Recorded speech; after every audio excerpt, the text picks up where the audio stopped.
Hi, I'm Orbit Dean, and this is my podcast, Discovering Beauty with Orbit Dean. I am a filmmaker and a writer living in Los Angeles, and I also have cerebral palsy, and I'm a wheelchair user. You can continue the conversation after the podcast with us on my Orbit Dean Substack.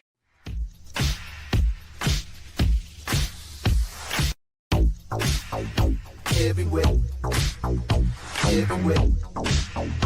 You are special and I love you everywhere. You are special everywhere. You know it's true. Hey, everybody. Welcome to another incredible episode of Discovering Beauty with Orbit Dean, the podcast from my bedroom, which is totally unintentional as I recover from injury, along with my very dear and wonderful friend and partner in crime, Mr. Cookie Jar. Hello. Hey, Cookie. Happy And to see you as always, man. How's it going? I'm chilling in the cookie mobile. You are the Love Bubble Cookie Mobile. What's I up? love it. I love it. Today we're going to continue our musical endeavors with you today, and we picked an interesting one for today. And the song called "Nowhere to Go But Up," and I'll kick off the backstory on that one because that had a lot to do with me and the way that I was feeling at the time. Uh, I was incredibly sick. I was incredibly ill, and I didn't think I would be able to carry on. But I still wanted to do creative things together because we always had fun writing. But I was incredibly sick for a long time. I feel like I was sick for like 2 years, man. But that's a whole other story. But that's where this song came from because um, two things. You and I have a mutual love of. Well, let me talk about the first thing first. The concept of nowhere to go but up came from that I was really ill and I didn't know how to deal with that. And also, my mother was visiting Los Angeles at the time, and there's something from my childhood that my mother used to say to me when I had a really bad time. My mother would say, "Well, there's nowhere to go but up from here." So, and that was my mother's response, like, "You hit rock bottom now," and the good thing is that there's nowhere to go but up. Nowhere to go but up. Like it can't get any worse than this. Um, and I remember sharing that with you, and then we had a mutual love of Monty Python, and probably the majority of people that are going to see this podcast, I'm not even sure that they know what Monty Python is, but maybe they should look that up, on Oh, YouTube. we must be getting old, Michael. But I know that you and I discuss Monty Python a lot, and specifically Spam, the Spam sketch and the Spam song, and then also the movies like Life of Brian, and you know so if you feel inspired to do so, you should, because this is not a podcast about Monty Python, but we love them, and I love John Cleese specifically. If he happens to see this, maybe I'll send it to him one day. But this is not it's not a podcast about John Cleese. I But specifically like Terry Gilliam. yes, okay, well, yes, and But I Terry has done great things as well. But that was just a jumping off point for what became the song. And if you look up Monty Python, you might have a deeper understanding of some of the lyrical content that we came up with in the song. Wouldn't you say, Cookie? because they're very good at making really dark things quite silly. Yes, and I think that was our objective when we wrote that song together, was that we wanted to like have a lot of dark humor Yes. about that, and then talk about like what do you do when you feel like your life is basically falling apart. But having said that, because when we actually did the writing of the song, first of all, my mother was present in the writing session, so she felt very strongly about that. But my mother loved being in the room when we wrote portions of that song, and she still talks about it to this day. I need to mention that. But I think that something interesting happened because something always interesting happens when we write together, and that is that you know you'll come with an idea or I'll come with an idea, and then once we put it through the creative machine that is the other person's brain, it becomes a whole different thing, and it becomes a whole different. It reaches a whole different level than what we thought it was when we conceived of it. Because what happened in that session that I really love is that there's all this dark humor in there, and all this sort of like, woe is me. What do you do when at your lowest point? But it's also really inspirational, and it's about love and friendship, because it's like, when your life is awful, you can count on the people who love you. you know that was the outcome of the song. So even though we started from a really dark place, it's a really inspirational and hopeful song. It's just really funny too, if I could say so myself, that it's really funny. So Yes, yes. Well, it's kind of like when there's nowhere to go but down, I mean up. You tend to feel like, pretty pessimistic about things, and just things can just get worse and worse and worse. And that whole idea in itself is kind of funny, I mean, depending how you look at it. Of course, it's a tragic thing, it can be very tragic. But, if you could kind of step back and just see how, sometimes it's just like, you're making it worse by just being so like only looking at the negatives, that could be, that's funny in itself in a way, just, sort of. yes, yes. But yeah. I recall there were like maybe a couple stories that you were going through that kind of inspired the song. Well, I don't know if you want to get into it or a bit deep. Yes, yeah. Okay. Well, there was a you had some sort of like stomach bug, right? And it was Yes, it was like kind of borderline cancerous, right? yeah, it was borderline cancer, and it was a stomach infection, and it was like the doctors didn't know what to do with me. It was really, yeah. It just, and I was going through some personal things too, and we were both Yes. like we were like, this is like horrible. It's just getting like, and all, but we had kind of each other to kind of write these silly songs, and it was Yes. therapeutic in many ways. And you Yeah. even name for your little stomach bug, right? Yes, yes. Because I had an ulcer. I had an ulcer, and it was progressively getting worse. And Yeah. I remember naming, because I we couldn't solve the problem, so I just named it like it was my new friend. And I had I had a name. What was the name? Do you remember the name? I do. Earl, right? Earl the ulcer. Ulcer. Earl, Earl the ulcer. you wanted to just forget Earl from your life, didn't you? Yes, I did. I did. And then in the first versions of the song, Earl was mentioned, and I remember my mother being like, "You can't talk about an ulcer in this song." Earl had a whole plot. Yes, there was a story of Earl. It was like a Shakespearean tragedy. We were like, no, let's. I don't know if this will fly with our humor. And I remember specifically writing the line that, "Oh, I think I have an ulcer," and my mother was like, "No," because you were like, "Yeah, that's great," and my mother was like, "No." That was. I was very talk about it. I was like, want to hear about the ulcer. but Grizzly. but here's the great thing about our collaboration is that, like, it was like a moment that was like, and this is what we should tell people, like in real life, in like regular life, like sometimes we will call each other and be like, "Let me tell you how bad my life is going." Like, who wants to go first? And that's what we were doing. Like, you think this is bad? Let me tell you what I have. um, and then we were kind of like, we should write a song about this.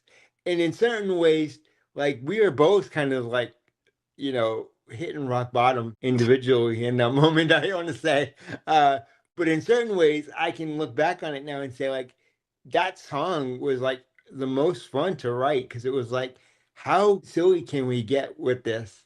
You know? And we had a really good time writing it, I want to say. And it really brought happiness to me anyway. I don't know about you. Sure, for sure. And it still does, and it's great to perform. Because it's like, I don't know. There's something about when things just get so like more bad than you've ever like imagined, you're like, and we tell each other as friends, we're like, well, there's no way, there's nowhere to go but up, right? This has got to be rock bottom, right? Yes. Uh, but that was really fun to write, and it was like we shouted a lot of things that we thought were funny, like John Hughes movies, which people might appreciate. There's a Ferris Bueller reference in there. There's Monty Python references. What else is there in there? There Uh, was many turn of phrase. I feel like we were really inspired by Cake, kind of. I think. Yes, I don't. yes, It feels yes, feels like very like almost like a '90s song. Little like there's like some funk in it. Um, yes. I don't know. I really like our process, Michael, because we just kind of start with the vibe, and I just throw some stuff. I'm like, you like that, and you're and you're kind of like, no, no, more like this or whatever, and we just kind of we gravitate towards something until we're both like, yeah, yeah, yeah. Yeah, yeah, yeah. Words just come out. Um, Yeah. yeah, I think definitely it's a Monty Python song for us. I don't know if you could like see it, but there's just something about it that's very like very silly, very like uh, Bob Odenkirk and David Cross, very Mr. Show for us. Yeah, there was another incident too that you were going through. I don't know if you want to talk about it as well, but I feel like this particular story was kind of the biggest inspiration for me when I think about it. Yeah, tell me, because let's bring back my misery. I want to hear it. Yes, I've forgotten this one, I think, but go ahead. yesterday all your troubles were so very close. It was that time where you fell in the shower. Oh my goodness, I had even forgotten. That's what I think of actually the most when I think of this song. And because I tell that story, please. Well, okay, but here's what I need to say about this, because I falling down is so commonplace to me that I had like a major fall where I needed to like rethink the direction of my life, like literally. And it was like, well, maybe I can't do this stuff. So I had a major fall and I ended up hurting Go myself. down or up? Let's go up. Let's go out. But part of, I mean, what's so weird about that and borderline pathetic is that when you have cerebral palsy, you fall down so often that I had kind of forgotten that. Like that was major, dude. That was like you need to rethink that help that you have, and I had to bring people in, and the department was involved with that one. And I, people were climbing through my windows in the day, because I remember that my house was locked, doors to my house were locked, and the fire department had to take my air conditioner out and climb through the window to help me because I had fallen in the shower and I was alone. And if there's not comedy in that, then I don't. If you can't find comedy in that kind of tragedy, then I don't know. wow. Well, can So you walk us through exactly what happened in the moment? yeah, so yes, so I had a major fall because I wasn't paying attention to like what my body was telling me. My body was saying like slow down, buddy.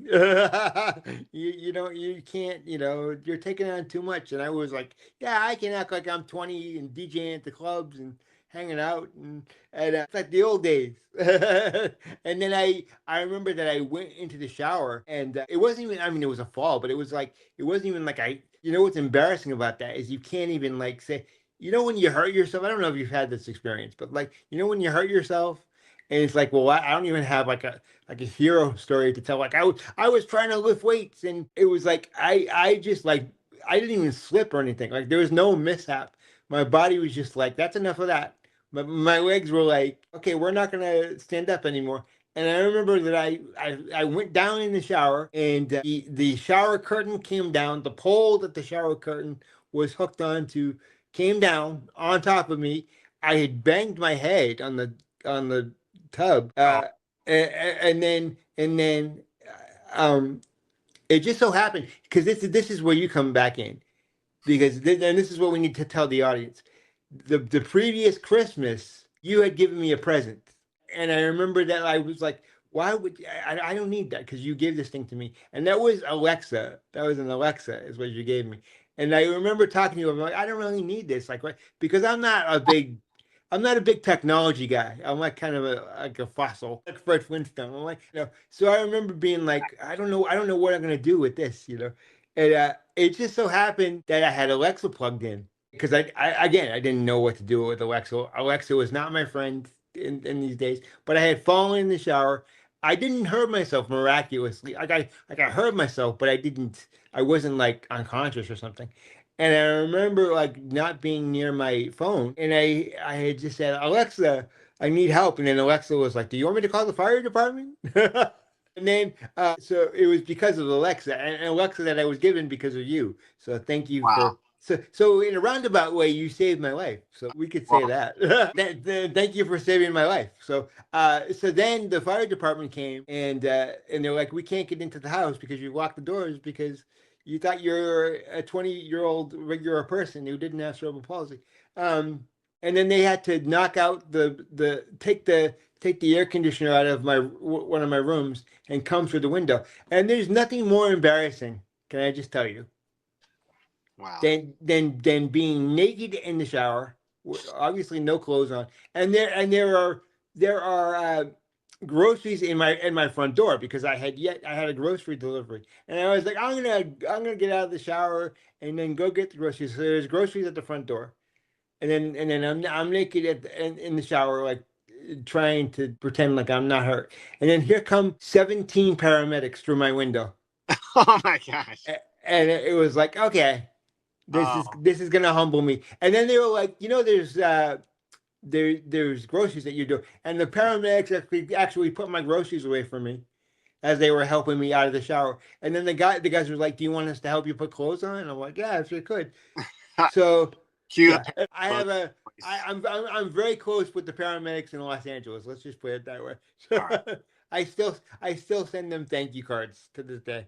So That's cute. it was a very dark time. Sounds very pathetic, Mike. Pathetic, very sad, and very and But a really great song came out of it yeah. though. Well, I remember, when you would tell the story, like then there was a moment when you were lying on the floor, just kind of like, you know, hello, echo, echo, echo, echo, and you just had to laugh about it. I just remember you telling me, and I was like, wow, it's kind of amazing that you would just find the humor and all this like right at this moment. And and the one thing that's gonna save you is this kind of like this robot, like, I'm like, hello, hi Michael, it's Alexa here. You thought you didn't need me, did you? Huh? I hope but you're that grateful, but Mike.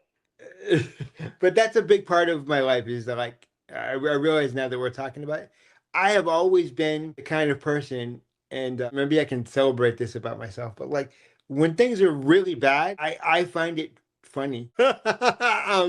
Because you have to laugh sometimes, and I think that that's where the song came from. And you and I talked at length about that. It's like, well, isn't that funny that like things got so bad that you did? I mean, there's comedy and tragedy, isn't there? There's a fine line Well, between. yes, between between happy and you know, uh, it always amazes me the amount of pain as that you're able to endure as someone with cerebral palsy. Like you just tell me stories about like how sometimes where you just feel whenever you just feel an emotion, sometimes you're like, ow, Yes, yes, yes. you're just so used to it. Like it's just kind of you're like the toughest guy I know, in so many ways. It's just kind of like, whatever. Pain is just another day. Can I mention another one that you made me think of? Like, and this is a total aside. This doesn't have anything to do with nowhere to go with that. But I remember explaining to you in graduate school what it means to be spastic, and that your muscles are way too tight. So you have muscle spasms, and sometimes they feel that because it multiplies whatever you're feeling. So if it's like a positive thing, like you're laughing, like the muscle spasm can make it funnier. But if you're having pain, or like and you have a muscle spasm, I mean, multiplies that, so it like hurts, just like you just Oh, said. great. Yeah. And then Great. I remember when I explained it to you, you're like, let's have a band and call it Spaz. Remember you wanted to have a band together and call it like It's Spaz, and I that, was like, no, we can't. that, that's not very And another example of like taking comedy from tragedy. It was like we for like a week we were debating of whether we should have a duo and call ourselves like big spaz or something.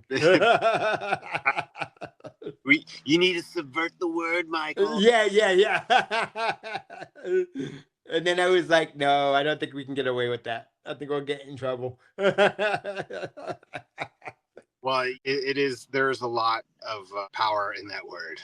We'll just say that Yes. there's a lot of meaning for someone with cerebral palsy, and I feel you, Michael. I don't feel it like you do, but man, um, you know, it's sort of like this.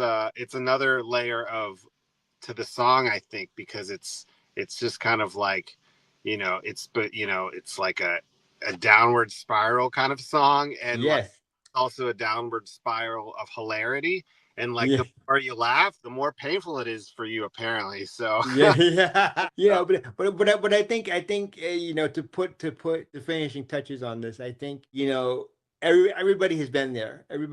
All of our listeners, I would bet have been in that position where it's like, I don't know if it can get any worse than it is in my life right now. And I would encourage people who are listening to this and people who have contacted me in the past and in our audience, that when you feel that way, this is an example of like something really beautiful and great through creativity coming out of like a really terrible situation. Because I was like, you and I can talk more about this, or I'll do an episode by myself. But I was pretty much near when I got sick with that stomach infection. I almost died. Uh, not on purpose. Like it was like I came very close to like that being the end of things. So it's kind of like, sometimes things can get so bad that you don't know how bad they are. And I know that people have felt that. And in those moments you can have creativity as an outlet, because that was like, as I said, even though it came from a really terrible place, like I would encourage people to listen to that song right now and place. In fact, we might play a little bit of it because it was really the most fun song to write. Because it was like, how ridiculous can we be with this? And like, let's be really farcical and really, really push the boundaries. And it was fun. It was fun. Like, oh, they were all fun, but there was a particular satisfaction in that. Like, so, it's uh, our brand of the blues, kind of. yes, that's the brand of the blues. Yes. And I applaud you, Michael, for giving, for putting these stories out in the light, and sharing it with people, the pain that you go through, that inspired this song, for which myself, I've given none of my stories that inspired this song, and you've given all of yours, and I will continue to not give my stories out. that's okay. But you know what I want to congratulate you for is that when I'm like, oh, CJ, I'm in this boat and it's sinking and it's terrible. You're like, I'm getting that boat with you and we're gonna figure out a way. So you've been right there with me through all this tragedy, and thank you for that. Thank you for. You're welcome, because I know you've been there for me. That's for sure. That's for sure. Yeah. And, everyone can know that this guy Yes. is stuck through with me. Yes. And maybe wonder Always. why and how, but he has. We have a good friendship and a good creative relationship, and it is based on these times where we've been there for each other. Yes, absolutely, 100%, always. And but these songs are meant to inspire people to be creative, and I hope when people hear "Nowhere to Go But Up," just like all the other songs that we're talking about, but specifically that one, that they feel inspired to create and write, because we want to do additional things with this. We want there to be a music video about that one in specific, because we were talking about the music video when we were writing it. Like, wouldn't it be funny if this one? And we had this vision of this. I'm not gonna say what the vision was because I don't want to affect people's creativity. But we do want to do a music video one day, and we want to build sort of a community of creative people. And that's why you want to check out our Substack, which is coming up soon enough, because we're going to talk more about creativity on there and making videos and making, comic books and things that out of these songs. So that's the whole purpose of being here. And we hope that you found this humorous and inspiring and fun, because this was a fun one. Thank you for that, Cookie. I thank you for everything, man. Thank you, Michael. Thank you, Michael. And I got to share this quick vision of Tell me. Video that just popped up. It's basically your shower experience, but it'll be you as a Muppet, right? Paul's little Muppet, like firemen, just like 17 of them just running through, just like blaring, Paramore. Blaring Paramore. We'll be trying our song, but something like that. I know. Maybe not. I love it. I love it. I love it. And I want to say thank you to John Cleese and to everybody at Monty Python, and thank you to John Hughes, and thank you to Misery for inspiring us to do something. And we'll see you on the next episode of this incredible podcast. Thank you, Cookie. Thank you, Michael. Thank you, Orbit Deen. Peace.